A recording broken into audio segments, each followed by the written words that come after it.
Hey, everybody. This is Cindy Kennedy, and you are listening to another episode of Living with Lyme. I'm really excited and encouraged by our guest coming up today. Her name is Dr. Lauren Tessier, and she is from Vermont. She is a mold expert, and we are learning more and more about environmental as well as our food sources that have mold in it and how it can make us pretty sick. She's a licensed naturopath, and she is the vice president of ICEAI. She'll tell us what that means. And she is also, oh, yes, she wrote the ebook, which is really exciting. It's Mold Prevention 101. So she's going to talk to us. She's an incredible speaker, and she's been all around the nation. And so we're really excited to have her today. Hi, Dr. Lauren. How are you today? Hi, I'm great. Thank you for having me. I'm excited to be here today. Probably just as excited as you are. Oh my God. Well, you are, you're an expert in this field, and you're very, very young. So we're going to have you around a long, long time. And until people see this in video, she has a little poster behind her, and it is eliminating whining and complaining and frowning, and you can only give hugs. And what was the other part of it? Warm fuzzies. Oh, warm fuzzies. We love that. I mean, really, it's so important because it's difficult.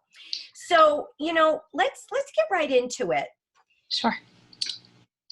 How does mold, and why does mold affect our energy level? Of course, that's a good question. You're going to come out swinging. So, with regards to energy level, we have to step back and really consider how it comes about or how it can be impacted. Energy level isn't just a function of sleep, right? And I'm sure everyone who's listening is nodding their head right now. They're like, yeah, fatigue is so just deep and profound into the core. And as a result of that, or potentially, we're looking at lots of different things that can cause fatigue. So when I think about fatigue and I dialogue with fatigue with my clients, we're thinking about decreased oxygenation of your tissues. So if you can't carry oxygen well, you're not going to get oxygen to where it needs to be. You're not going to be able to get your energy going. There's issues with mitochondria functioning, our little powerhouses of their cell. If they're damaged or they're not being fully supported, we're going to have energy problems there. If we're having issues nutritionally with our macronutrients, our proteins, our carbs, our fats, and our micronutrients, our vitamins and trace minerals, that's going to be another source of fatigue. And then, of course, we have neurotransmitter imbalance, so your serotonin and your dopamine, if those are out of whack, you're going to have issues with fatigue. And then, of course, to, further complicate things, issues with, other hormones and neurotransmitters like histamine. So histamine is a hormone, and it acts as a neurotransmitter. And we know that histamine can cause a good amount of fatigue because it has that ability to cross that blood-brain barrier. And so anything else that's in the body that's a result of inflammation that can cross that blood-brain barrier can result in a lot of different fatigue like symptoms. And where does mold play into this? Is it the one thing that gets into our system and we lose our ability to oxygenate our tissue as well? It kind of impacts the mitochondrial function, as well as, does it play a role in our absorption of nutrients? Yeah, all of the above. All of the above. I don't even have to be here. You know it all. There you go, Cindy. Check. Well, I'm asking the questions. It's it's a good thing to know. So it really impacts us on multiple levels. Multiple levels. And, I'm a big research nerd. I spent, in fact, this morning before we hopped on the call together, I was putting together a article that I'm writing that'll probably be out in the beginning of next year, that'll be about endocrine disruption and how mycotoxins are wreaking havoc on our hormonal system. But anyway, so I'm a big research nerd. So everything that I'm saying is not speculation. It's really just coming out of deep, long research dives. So when you step back and you think about fatigue, to start off, we know that people with chronic fatigue syndromes, about 30% of these folks have been reported to have mycotoxins found in their urine. And that's pretty phenomenal. That's just about 1/3 of these people. And then further, people with chronic fatigue syndrome, they'll experience something called post-exertional malaise. So after exercise, and then malaise, that like tired feeling. So about 40% of people will get post-exertional malaise induced from mold exposure. So, Wow, wow. It's funny because when I was really finally finding someone that helped me with my Lyme diagnosis, I had said to him, I had to, this is the last straw. I can't get through a yoga class. Well, right, I can make it through it, but after I'm crawling. And he right, said, well, yoga's really hard. I'm like, well, no, he's never taken a vinyasa flow class where it's just kind of gentle stretching and whatnot. But I understand that. I understand that and know what people have gone through with that. and it's just so cruddy to hear you say that of, well, yoga's hard. It's like, well, yeah, but then I have clients who are coming in and it's, well, that's part of aging. Oh, I don't like that. I Like, don't like to, that to answer. hear that at the age of like, late 30s, 40s, 50s, even 60. I have some vibrant 65-year-olds who have come in with severe brain fog, severe fatigue, almost like a pre-Alzheimer's diagnosis. We managed to figure out what the issue is in their home. We get them out of mold exposure. We go through a few different treatments, and they're just back to it, sharp as ever. And it's not to say that there isn't some Alzheimer's disease that isn't due to mold, or I'm not making that claim, but there's aging doesn't have to be doesn't have to look like that. Yeah, Yeah, difficult. exactly. Yeah, you don't want it to be Yeah. difficult. Everybody says, "Oh, don't you want to live to the ripe old age of, 100?" Well, not if I'm not functioning. And Right, as a family discussion, we were trying to just decide on an individual basis, would it be better for your body to start not functioning well and your mind be intact, or right. the opposite? And Yeah. yeah, I don't think anybody have really ever decided which way would be No, better, but I don't. I don't want to know that my mind is not functioning. Right, right. So yeah, that's difficult. So, when it comes to this huge problem, what do we tell people? Do we Mhm. tell people that they need to be aware of these symptoms, that it possibly can be associated? And one of the things that I do want to mention are people with chronic sinusitis. Mhm. You Mhm. see that a lot? Oh yeah. Oh yeah. Yep, absolutely.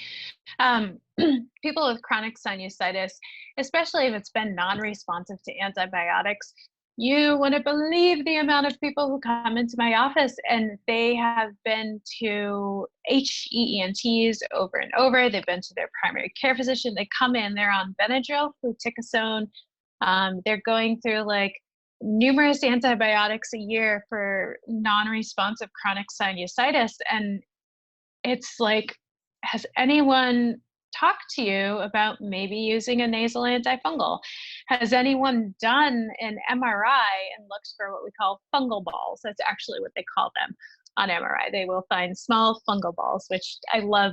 I love the name of them. But um, so fungal sinusitis is definitely something that pops up for people, but that's not it's not just fungal sinusitis that is a symptom for people. There's so many different symptoms that'll pop up for people depending on the flavor of mold illness that they have. And to wrap everyone's head around what I mean by flavor of mold illness, there's four major types that I refer to. There's a couple of like ones that hang out in the periphery that are kind of harder to nail down. But in the evidence, we see that there is fungal infections, and then of course there's fungal allergies. That goes without saying. That's like, check, yep, got it, allopathic world agrees. The other two that are problematic for people, that is more controversial in the Western medicine allopathic realm, is mycotoxicosis and SIRS. Mycotoxicosis meaning toxic overload burden due to the toxins from molds. So mycotoxins, myco meaning fungi, toxin, so mycotoxicosis. And then with SIRS, we have that chronic inflammatory response syndrome where folks kind of will have this starting trigger. I call it the gasoline that gets poured on the fire to start it. And then the fire burns and burns and burns. The gasoline burns off, but then the fire keeps going. So with SIRS, in that picture, that gasoline could be a biotoxin like mycotoxins. It could be some of the toxins put off from bacteria like LPS, lipopolysaccharides, or, the die-off from Lyme, you name it. So what happens is there's an initial there's an initial kind of toxic storm that starts all this inflammation in the body. And sure, the body might be able to pass it and clear it, but there's something wrong with this signal where the body just keeps throwing out that inflammation. So that's that picture of chronic inflammatory response syndrome. A long set of words for can't turn off the inflammation. So of those four, the allergy, the infection, the mycotoxins, and SIRS, they all kind of have their own different presentation of symptoms and what to look for, but some of them will overlap, So when you're thinking of allergy, you think of respiratory stuff, you think of red eyes, dry eyes, maybe some sinus pressure, cough, shortness of breath, that picture, typical triad. But then you go and you take a peek in SIRS, and we have all of that, and then plus loads of other things. So the typical symptoms that I see, hands down, in every case, and if I could have a nickel for every time I've seen it, it's fatigue and brain fog. Yeah. Especially fatigue and brain fog with funky periodicity. And what I mean by that is people will say, I go into work on Monday, by like 3 hours in, I can't focus. I have a headache. I'm forgetful. I go home at the end of the day. I have to power through the work week. And then Sunday, after I've been on the weekend for a couple of days, I feel back to myself and I feel great again. And then I go into work and I get sick, but people just think it's like the work or the stress of the work. And there's that periodicity that we see with mold exposure that is really profound symptom in my clients. So when I see that pop up with brain fog and fatigue, I know that we're likely dealing with something in the environment for people. And then it's up to me to figure out, is it infection, colonization? Is it allergy? Is it the toxicosis issue? Or is it SIRS? So how do you figure that out? Because people are like, oh my God, I've had like a urine test. Did they figure that out? I mean, does everybody get a nasal swab, mycotoxin urine, a visual field test? I mean, what's your protocol? Yeah, so I hate protocols. I'll be the first person to tell you that there is no room for dogmatism in medicine. And if someone tells you that they have a protocol, run for the hill. Everyone is different, and there's no absolutes in this world. And so to really double down and push on a protocol, I understand people's want and drive to do it, but understand that there has to be flexibility in it. And that's just the reality of it. So when working with clients, now I have to be careful not to say the word protocol. Now that I put my foot in my mouth, I don't have. You know what? Tell me what you like. Just right. hey, I like to do this. Right. Half the time I do that. So I have this little kind of like decision tree in my head, and different people kind of come in different spots along that decision tree. So maybe someone who's worked with a Lyme doctor for, years before, and they've been gluten-free and dairy-free and all that, and they've done it all, then they kind of fast track into me. So a lot of it, usually, let's just assume everyone's kind of done that base work. Because honestly, most of my clients are familiar with, the whole alternative holistic realm. They've seen like 5, 10, 15 practitioners. So they've gone through it already. So usually the first thing that I do with people is do an assessment of urine mycotoxins. And the reason why is my goal is to be very financially responsible and prudent with my clients. So what I have kind of reasoned out is if we go through and we do a urine mycotoxin test, and we see if you're elevated or not elevated, and we compare that with potential exposures, whether that's at work or that's at home, and we work on that basic level first, a lot of people get better, especially if they really adhere and they really avoid. Probably like 50% of my clients get better. So it's after that initial kind of, low hanging fruit, I call it, we push that out of the way. And then we go on to the next thing. The next thing would potentially be working with SIRS and chronic inflammatory response syndrome.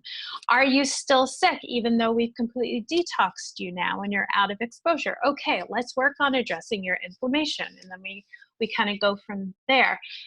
Now, with regards to the urine mycotoxin test, so people will be like, well, you mentioned mycotoxins and you mentioned SIRS. What about allergy or infection or colonization? I consider infection and colonization kind of in the first pass with mycotoxins. Mycotoxins have to come from somewhere. They can come from your environment, or they can come from your internal environment. So you look outside and inside when you're dealing with those mycotoxins. So if someone really clearly has a very toxic environment, we've tested, they have mold growth in their home, well, guess what? We're going to look there first. But someone who has a high mycotoxin burden and their home is like tested clean, we've had people in, we've gone through, we're going to start to consider how they might be inoculated inside, which really sets me apart from other physicians who are doing a lot of mold work. There's some folks out there that say, when you see a urine mycotoxin level, you put them on antifungals. And I can't get with that. I think that there's a time and place for antifungals. They can be really rough on the liver, some of them. And you need to use them carefully. We put hundreds of thousands of tons, and that is once again cited by research because I'm a nerd about that, hundreds of thousands of tons of azoles every year on our crops. Azoles are an antifungal, and these agricultural azoles are totally related to the medical azoles, to the point that the literature shows that people who are azole naive, meaning that they haven't actually taken the antifungal, who are farmhands, have resistance to medical azoles. So they're exposed in the field to azoles, they develop a fungal infection, and then when we try to treat them in a medical setting, they're resistant. So I don't see the good it does for me to just reflexively give someone antifungals when I see an elevated urine mycotoxin test. A, I don't know if it's going to make a difference. And B, I don't know who I'm taking that life-saving medication away from in the years to come because of resistance.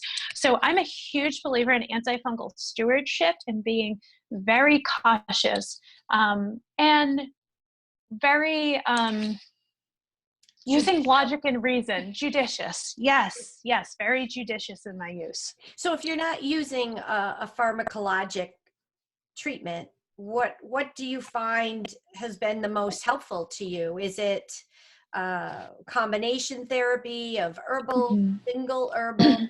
I mean, are you using, if you find that they've got this sinusitis, are you using some type of a herbal nasal Mhm. cleansing kind of thing? I mean, are you Sure. using, like I've seen recently that, people use colloidal silver Mhm. for sinuses. What do you like?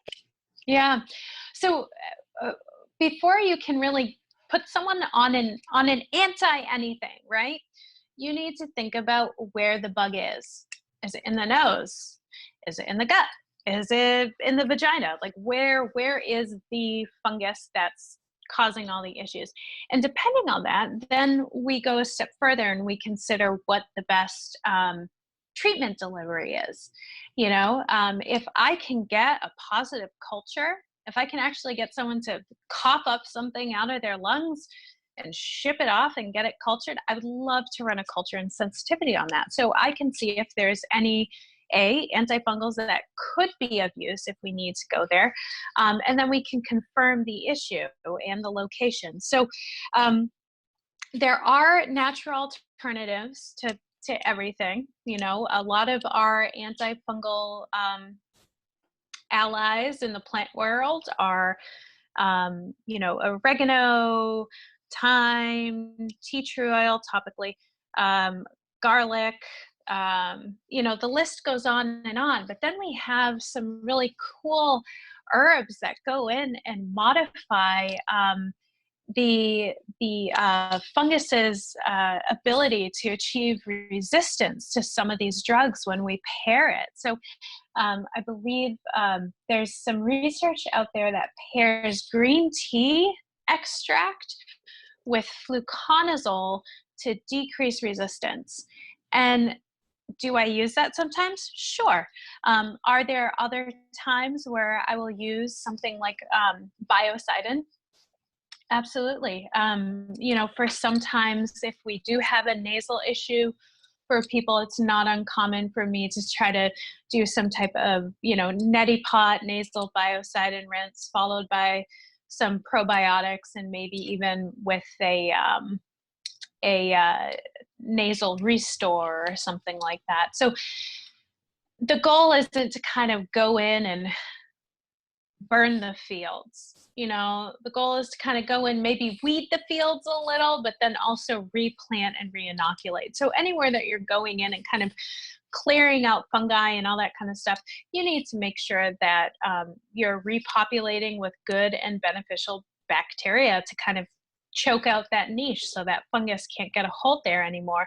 In addition, when you're working with fungi, you really need to make sure, just like Lyme, that you're using biofilm busters. If you're not using biofilm busters, like you're essentially handing over resistance to those bugs. So what are your thoughts on biofilm busters? Like what are you finding? Because there's several, in that category. Oh, there's so many. Yeah, what do you like? Do you like like I'm trying to think, is grapeseed oil, or what are you finding that's helpful to you? ALA is a good one. There's a combo product out there that has ALA, black cumin, and bismuth. Wow. That's really, really phenomenal for folks. That was developed by one of my mentors, Dr. Paul Anderson. He's absolutely phenomenal. And if people don't follow his work, they really should. What's his Um, name? I got to write Paul that down. Anderson. Yep, Paul Dr. Paul Anderson. Anderson. In fact, he's having a oncology conference this weekend in Seattle called the AAMP, M as in Mary, P as in Paul. He also co-authored the book Outside the Box Cancer Therapies. Paul's absolutely amazing, and he's great. So he formulated one of those biofilm products that I like using. And of course, it's not just the ALA, it's not just the black cumin seed, it's not, NAC is a huge biofilm buster. A lot of our digestive enzymes, if taken on an empty stomach, could theoretically be used as biofilm busters. Serpeptidase is another one. I mean, the list goes on and on. But you just want to make sure that you're arming and equipping people with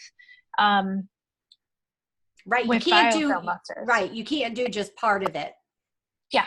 Yeah. Yeah, it's like, And while we're at it, and while we're at it,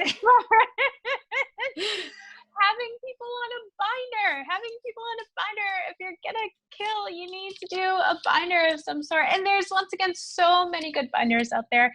I used to be the one and done. Cholestyramine is the best, and you can't. And when you know better, you do better. And the whole cholestyramine, 4 grams 4 times a day. If you want to make really sensitive people sick, sure, do it. But I can't do that. I am so cautious now, even before putting people on binders, because there are binders that knock people for a loop.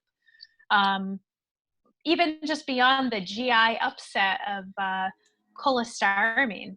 I've seen charcoal cause liver pain and liver discomfort, kind of like a liver stagnation.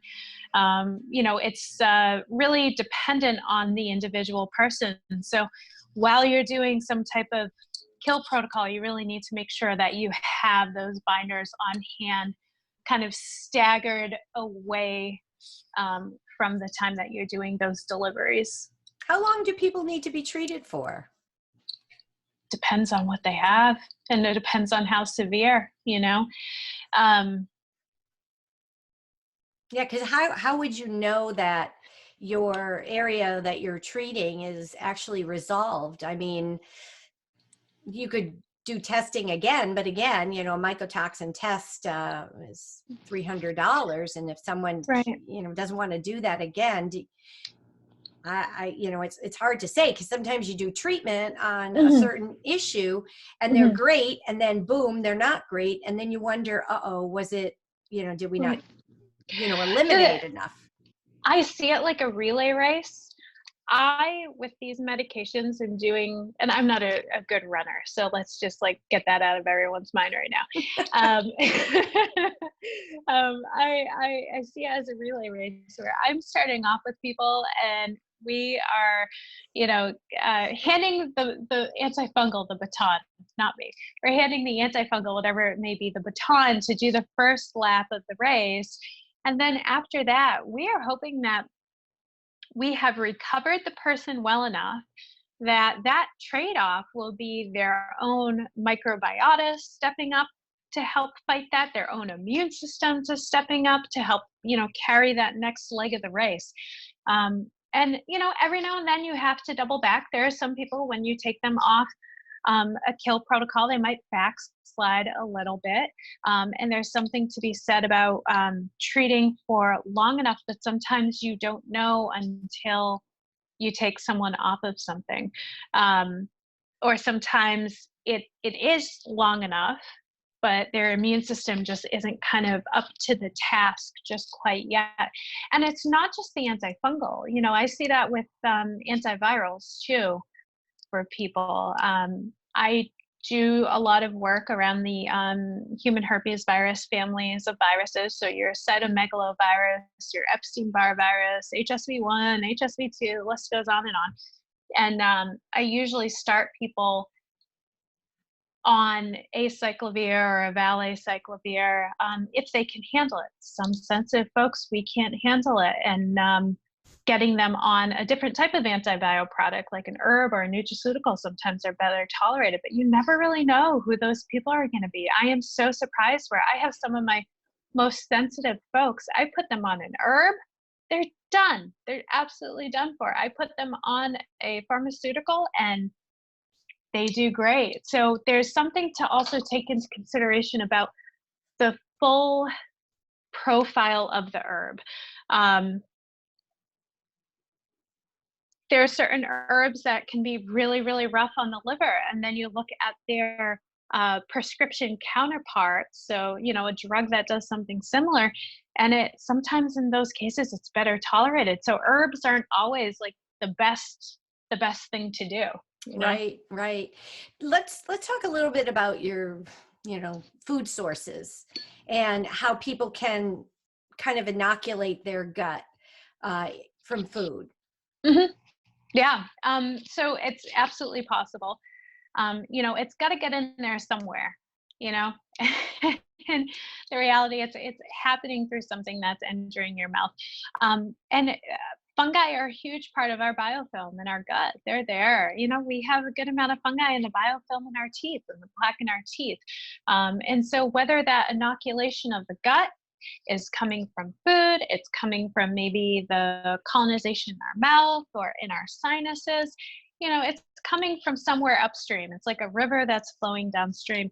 So, yeah, and if it's a damp, dark, loving mold that is that it has a certain level of forgiveness towards pH, meaning it can kind of make it through the stomach and then make it through that high pH of the small intestine.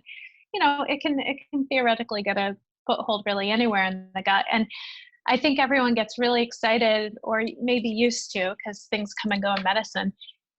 Used to get really excited about SIBO, SIBO, SIBO, SIBO. And, you know, every time I tried treating SIBO, I just had people who were, you know, not really into it, or it really didn't change anything. And then, of course, we look into now SIFO, the small intestinal fungal overgrowth, and lo and behold, you know, it's that's the key for some people. That's amazing. That's amazing. You know, recently I've learned a lot more about coffee beans Hmm. and having a lot of possibility to cause mold issues. Hmm. And so it's very hard to find these companies that actually do some testing.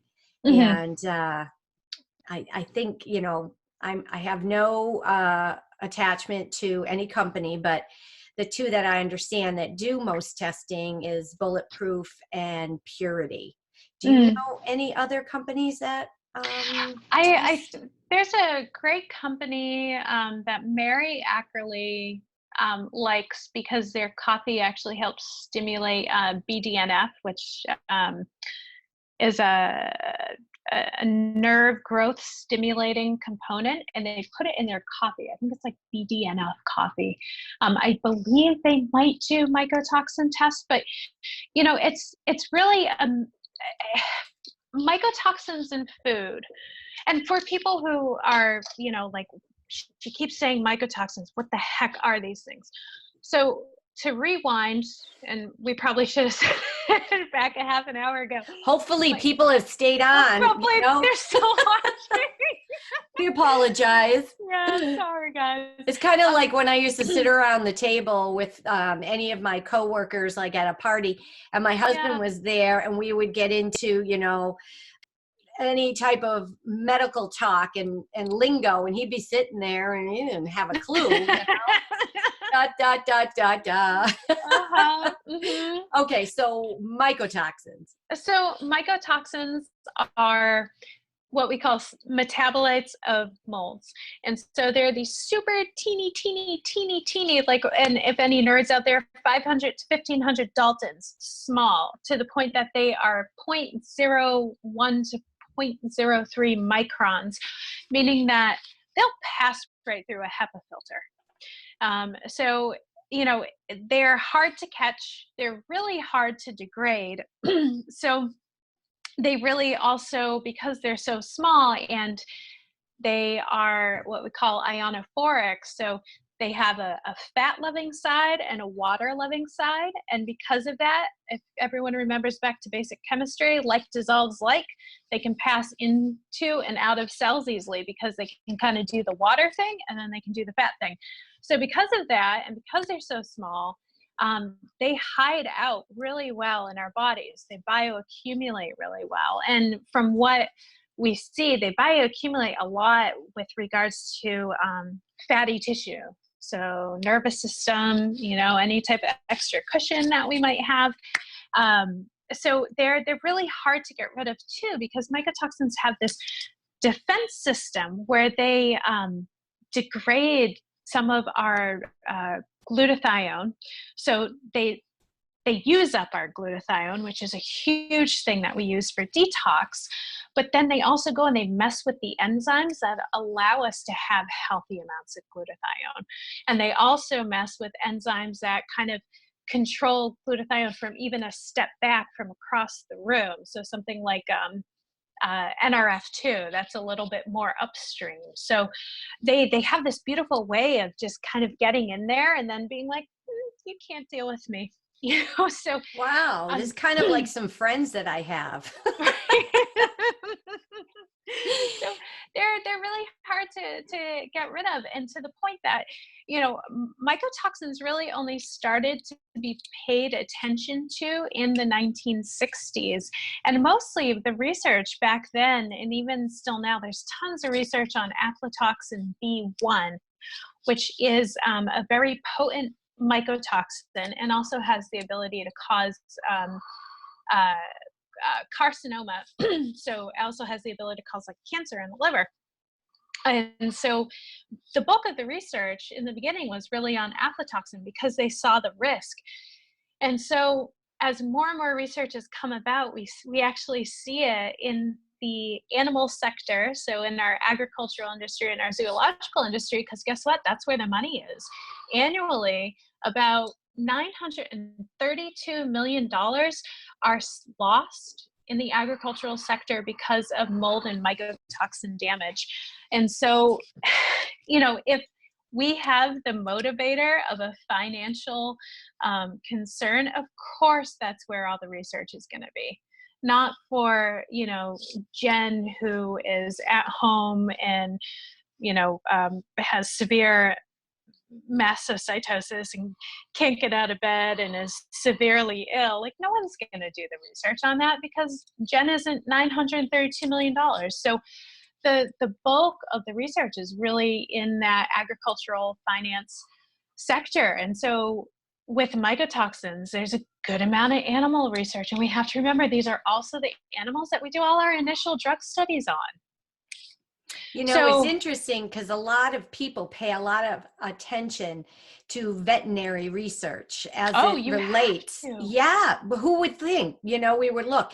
And this is one of the difficult tasks as a provider, is to provide the undisputable research based on what you're doing and what you're giving to people, especially when you're doing it in a non-conventional way, because people want to know.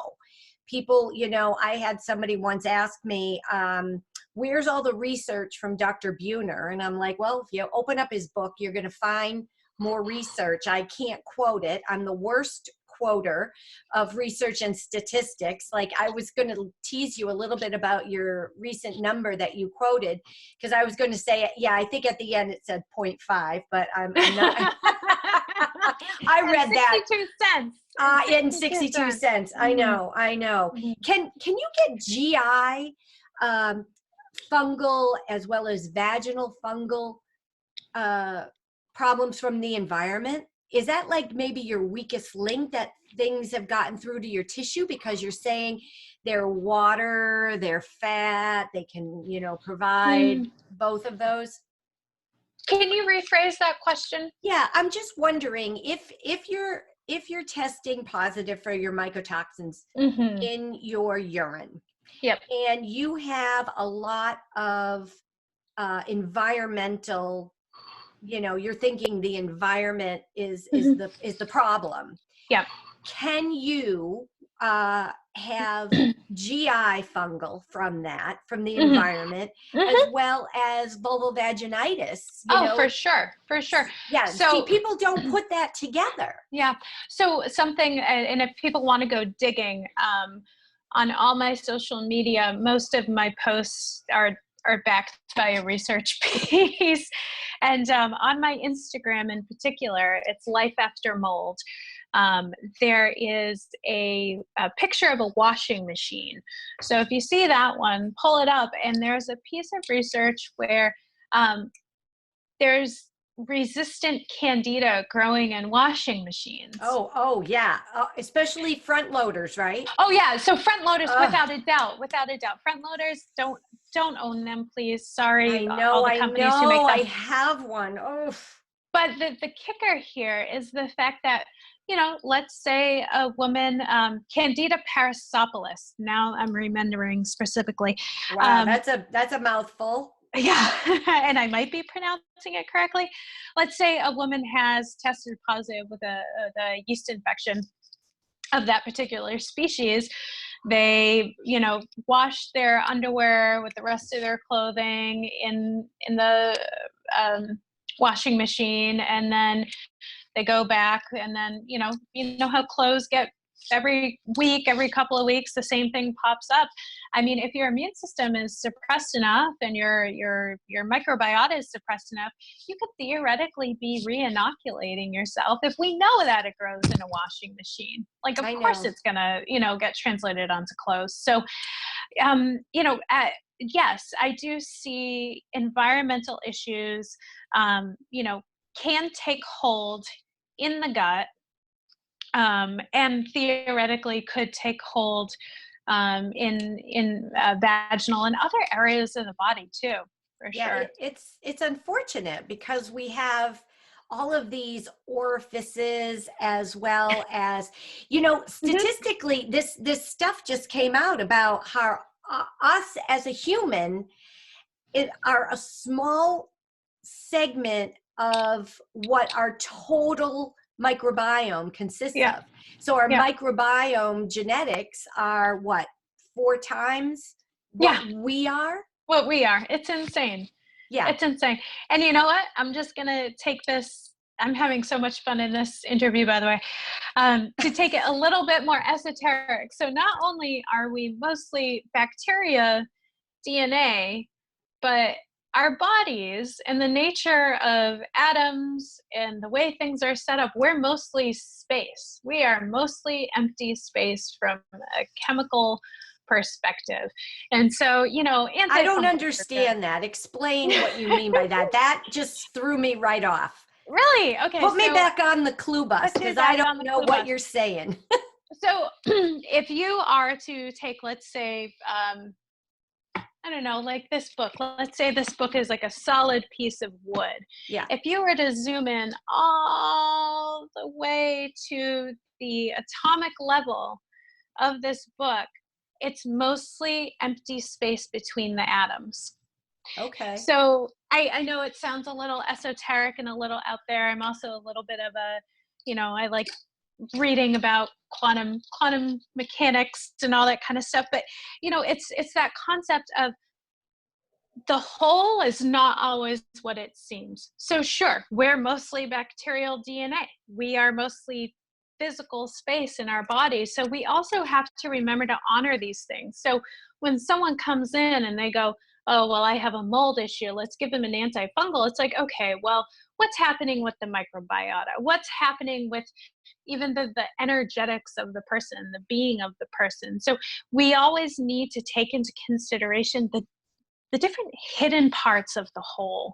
Does that make sense, what I'm getting at there? Yeah, yeah, I do get it. And I know you have a little one, and I'm just wondering if you read quantum physics at night before bedtime.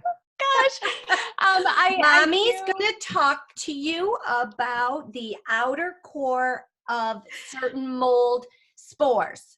So you laugh, but there is a great little children's book that's the ABCs of physics, and I think the B stands for black hole, and yes, so I'm a little bit of a nerd on that front too. Oh my God, what you have to look forward to in your future. I want to mention that you're the vice president of the ICEAI, and I said that we were going to tell people what that is. Right. So that is the, drum roll The please. International Society of Environmentally Acquired Illness. So we are a nonprofit, and our goal is to educate physicians about how to handle people who are sick from their environment. And of course, with our environment, we're also considering chronic infections, and because that comes from your environment too. We had our initial conference in May of last year, and we had amazing names like Lawrence Afrin and Horowitz, and Neil Nathan and Kelly McCann, and all these really great people coming to talk. And we have an upcoming conference in October of 2020 that we're really excited about, and the lineup is starting to just look phenomenal too. So Where's that going to be? that one's going to be in Scottsdale, Arizona. Oh, I love I know. Scottsdale. So Yeah, that's next year, October 2020. October 2020, and I believe it's the 10th through the 13th. All right. Yeah, yeah. All right. You know, I think Dr.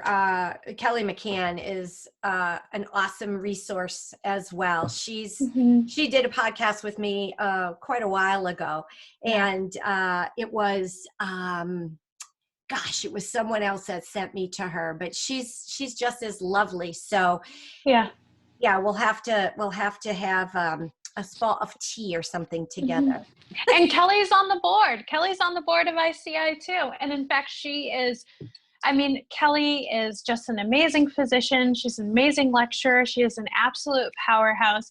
And she's like an integral part of us planning our 2020 conference. So if this gets back to Kelly, thank you for everything that you do for us. Well, I'll try to remember, or when I send you the link, you can forward it to her and just say, Yeah. look who I know. And she's like, oh, it's Cindy Kennedy. That's so cool. So So, funny. before we end here, I really have to say, there are some of my patients who have followed me through this journey. Yeah. I didn't share with them for a long time that I was not well. And then when I started the podcast, I said, here's where you can find me, if you want to listen, whatever. So I do have people that listen that are well. Mhm. How do we stay well? How do these Mhm. people, what kind of tips, what kind of little cues can you talk to people about in terms of trying to, keep themselves healthy? Yeah, that's a really good question. And that's going to ebb and flow. I think listening to yourself and listening to your reactions to your environment are really the first thing that you have to pay attention for.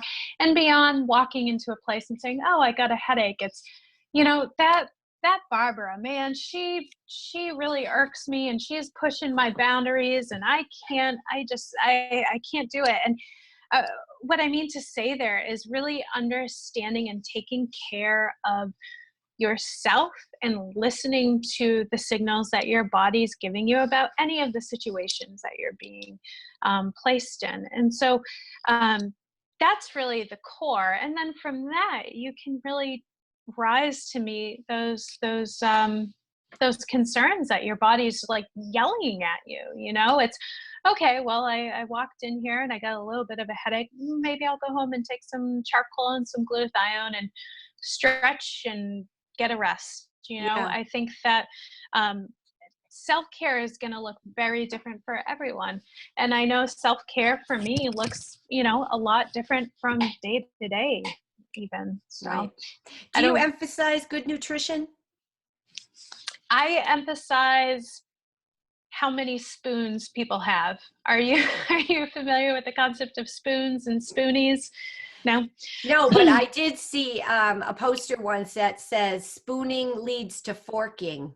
Oh no. Yes, and please use condiments. Oh gosh, Okay, Cindy. that's different. Okay, so So spooning. spoons. So there's a concept of invisible chronic illness, which Lyme falls into, EDS falls into, POTS falls into, you name it, mold toxicity falls into.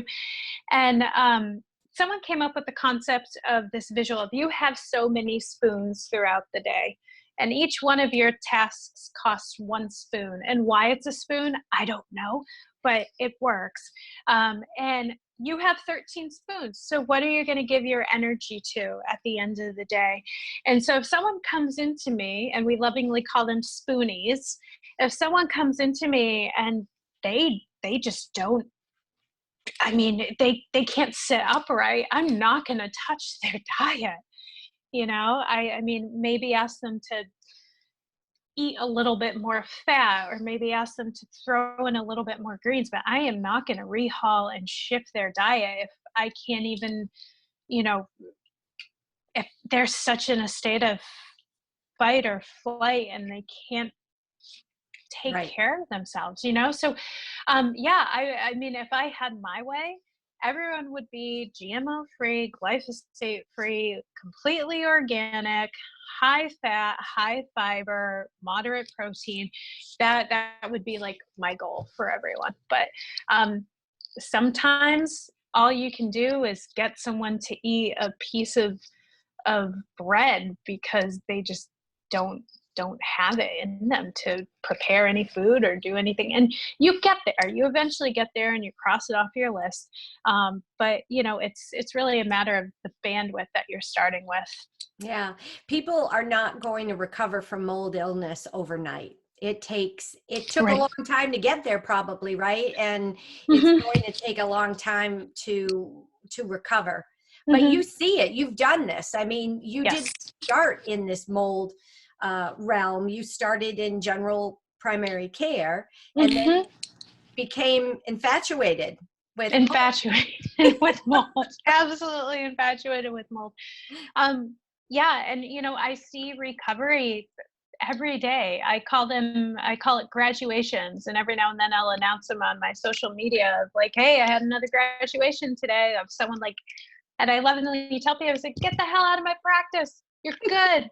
You're healthy. Oh my God, I never want to see you again, but I also love you and appreciate you. And I'm here. But I love getting people better and recovering them. And it totally is possible. I mean, even my practice, it's named Life After Mold for a reason. Like, sure, maybe it will be that 2 to 3 years in your life where it was a dark time and you didn't think you could get through it, and you just couldn't see the forest for the trees, but that is a chapter. You guys have so much more of your book to write after that. That's so encouraging. Super, super encouraging. And while we were chatting here, I went in and started to follow you on Instagram. So Thank you got you. one more follower. Woo! Good. You'll have to harass me. Oh, I'll try to be really kind. Um, tell us, tell us again, we can find you at, give us Sure. your social media. So every single social media outlet, Twitter, Facebook, and Instagram, it's all Life After Mold. And my website is also Life After Mold. And if you go onto my website, there's a couple of different ways you can get a hold of the e-booklet for the Mold Prevention 101. There is a pop-up when you first land, but if you do have a pop-up blocker, somewhere in the top menu, you'll see Mold Prevention 101, and you can go sign up for it, and it'll get delivered to your email. That's great because I just asked about staying healthy, and so there's Yeah. probably a bunch of tips in there. Mhm. So I will use it. I'd like to see what I can grab out of that and then put to good use. People like you that make reinventing the wheel not needed, because there are so many people that we can use as you know our mentors and being an advocate for so many people who are not well. So Mhm. I thank you so much for being part of Living with Lyme series here. And you're in Waterbury, Vermont, and Mhm. people need to find you. Those are all the ways that they can. Mhm. And I encourage people to look Dr. Lauren up, because she's all that and the cat's meow. And to make things easy for people, we do in-office medical appointments where people can be established. But if someone just kind of needs like general coaching and general directive, we do offer that by phone for folks too. Yeah, So, that's really important. That's yeah. really important. Well, everybody, this has been Dr. Lauren Tessier, and she is just an amazing mold expert. And I want to encourage you all to come back, listen to our next podcast. We are getting close to number 100. Can't Ooh. believe it. Getting there, getting there. Please come to my website, www.livingwithlyme.us. Please subscribe so that you will not miss out on a new release. And I encourage you to come back and be really your own advocate, because if you won't do it, no one else will. Right. So yeah, very important. All right. And this was a no whining zone because Dr. Tessier has that behind her. All right. Everybody make it a good day. Thank you. Thank you.